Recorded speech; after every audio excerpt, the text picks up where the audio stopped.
पर्यटकों से गुलजार रहने वाली घाटी इस बार गोलियों की आवाज से गूंज उठी। आतंकियों ने सेना की वर्दी पहनकर हमला किया और निशाना बनाया। खास तौर पर हिंदू पर्यटकों को पूछ पूछ कर, पहचान पहचान कर, चुन चुनकर गोलियां चलाई गईं। इस आतंकी हमले में विदेशी नागरिकों की भी जान गई है और एक बार फिर पाकिस्तान की साजिश का शक गहराता जा रहा है। अब सेना ने मोर्चा संभाल लिया है और पूरे इलाके में सर्च ऑपरेशन जारी है। लेकिन बड़ा सवाल यह है, क्या यह हमला सिर्फ एक आतंकी वारदात है या फिर पाकिस्तान की तरफ से भेजा गया एक पॉलिटिकल मैसेज? पूरा देश इस वक्त गुस्से और गम में है। इस बड़ी खबर से जुड़ी हर अपडेट, चश्मदीदों के बयान और सेना की कार्रवाई की पूरी जानकारी इस रिपोर्ट में। जम्मू कश्मीर के पहलगाम से जो खबर निकलकर सामने आ रही है वह वाकई में चौंकाने वाली है। शुरुआती रिपोर्ट्स के अनुसार इस आतंकी हमले में 27 से ज्यादा लोगों की मौत की खबर सामने आ रही है। गृह मंत्री अमित शाह तुरंत मौके के लिए रवाना हो चुके हैं। वहीं प्रधानमंत्री नरेंद्र मोदी ने भी गृह मंत्री से बातचीत की और उन्हें स्थिति का जायजा लेने के निर्देश दिए। शुरुआत में इस हमले में केवल एक पर्यटक की मौत की सूचना आई थी, लेकिन जैसे जैसे घटनाक्रम सामने आया यह साफ होता गया कि स्थिति कहीं ज्यादा गंभीर है। अब तक के इनपुट के अनुसार यह हमला एक सोची समझी साजिश का हिस्सा था जिसमें पर्यटकों को टारगेट किया गया। यह बात बेहद चौंकाने वाली है कि इस हमले में आतंकियों ने पहले लोगों से धर्म पूछा। अगर सामने वाला मुसलमान नहीं था तो उसे गोली मार दी गई। ऐसी खबरें मीडिया रिपोर्ट्स में सामने आ रही हैं। सोचिए, जो लोग कश्मीर की खूबसूरत वादियों में सिर्फ छुट्टियां मनाने गए थे, उनका क्या कसूर था? वे निहत्थे थे, आम पर्यटक थे, किसी से लड़ने नहीं गए थे। ऐसे बेगुनाह लोगों को धर्म के आधार पर निशाना बनाया जाना बेहद शर्मनाक और कायराना हरकत है। यह हमला पुलवामा के बाद एक और बड़ा आतंकी हमला माना जा रहा है जो देश की आंतरिक सुरक्षा व्यवस्था पर गंभीर सवाल खड़े करता है। इस हमले की एक और चिंता की बात यह है कि हमलावर सेना की वर्दी पहनकर आए थे। शुरुआती जानकारी के अनुसार ऐसे 2 हमलावर बताए जा रहे हैं। उन्होंने सबसे पहले एक शख्स को टारगेट किया जो राजस्थान का रहने वाला था। जैसे ही उस व्यक्ति ने अपना नाम बताया, आतंकियों ने उसे गोली मार दी और मौके पर ही उसकी मौत हो गई। इसके बाद आतंकवादी वहां से गोलियां चलाते हुए फरार हो गए। इस हमले में 2 विदेशी नागरिकों की भी मौत की पुष्टि हुई है, जिनमें एक इटली का और दूसरा इजराइल का नागरिक बताया जा रहा है। यह घटना अंतर्राष्ट्रीय स्तर पर भी चिंता का विषय बन गई है। इस हमले की टाइमिंग भी बेहद सोचने वाली है। दरअसल कुछ दिन पहले ही पाकिस्तान के आर्मी चीफ आसिम मुनीर का एक भाषण सामने आया था जिसमें उन्होंने 2 कौमी नजरिए यानी हिंदू मुस्लिम को लेकर भड़काऊ बातें की थीं। साथ ही बलूचिस्तान में हाल ही में जो अंदरूनी घटनाएं हुई थीं, उसके बाद उन्होंने यह तक कहा था कि पाकिस्तान अब एक हार्ड स्टेट बनेगा। ऐसे में शक की सुई सीधे पाकिस्तान की ओर जाती है। सूत्रों के मुताबिक इस हमले को अंजाम देने वाले आतंकियों को पाकिस्तान की आर्मी द्वारा ट्रेन किया गया था।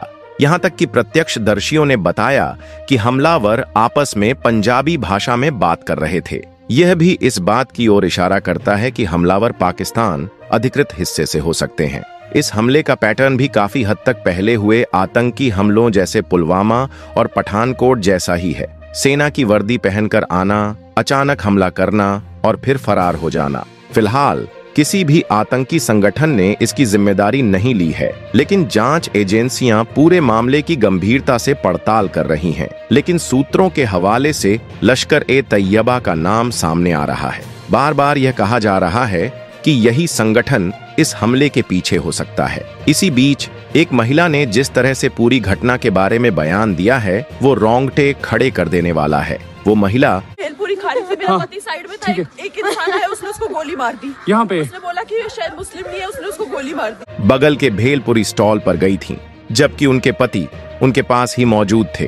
तभी उन्होंने देखा कि एक व्यक्ति आया और उसने उस महिला के पति को गोली मार दी। चश्मदीद के अनुसार हमलावर ने यह कहते हुए गोली चलाई कि शायद ये मुस्लिम नहीं है, मार दो गोली। इस दर्दनाक मंजर को बयान करते हुए महिला खुद भी सदमे में थीं और अपने बच्चे को दिलासा देती नजर आईं। सबसे चिंता की बात यह है कि हमलावर टूरिस्टों को पहचान कर उनका मजहब पूछकर उन्हें निशाना बना रहे थे।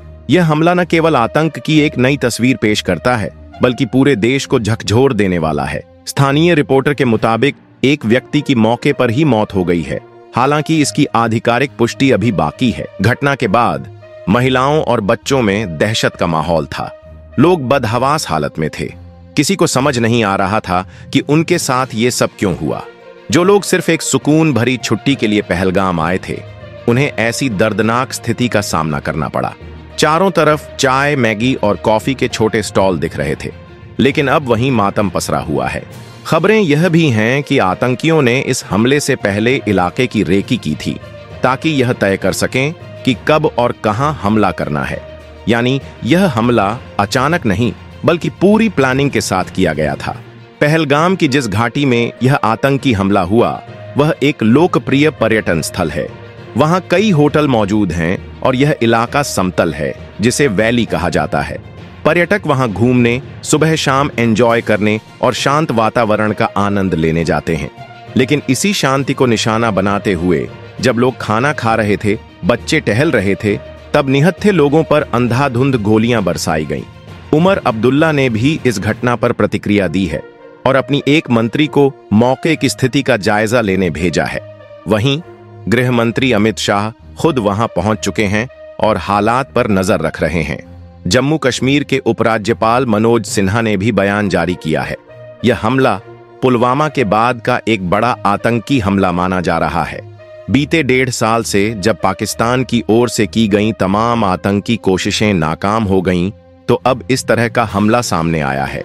खास बात यह है कि हाल ही में पाकिस्तान के सेना प्रमुख आसिम मुनीर की एक स्पीच वायरल हुई थी, जिसमें उन्होंने कश्मीर को गर्दन की नस बताया था। पाकिस्तान की फौज सीधे युद्ध में हमेशा हारती रही है, इसलिए वह छिपकर हमला करने यानी प्रॉक्सी वॉर का सहारा लेती है, और इस बार भी वही तरीका अपनाया गया। अब देखना यह होगा कि भारत की सुरक्षा एजेंसियां और सरकार इस हमले का क्या जवाब देती हैं। फिलहाल प्रधानमंत्री नरेंद्र मोदी ने इस घटना की कड़ी निंदा करते हुए साफ कहा है कि दोषियों को बख्शा नहीं जाएगा। वहीं गृह मंत्री अमित शाह, थल सेना प्रमुख और रक्षा मंत्री लगातार हालात की निगरानी कर रहे हैं। ऐसी ही लेटेस्ट खबरों के लिए देखते रहिए RWM न्यूज। अगर आप इस रिपोर्ट से जुड़े हैं या इसे जरूरी मानते हैं, तो वीडियो को लाइक, शेयर और चैनल को सब्सक्राइब जरूर करें। आपके एक क्लिक से सच्चाई और आगे तक पहुंचेगी। जय हिंद, जय भारत।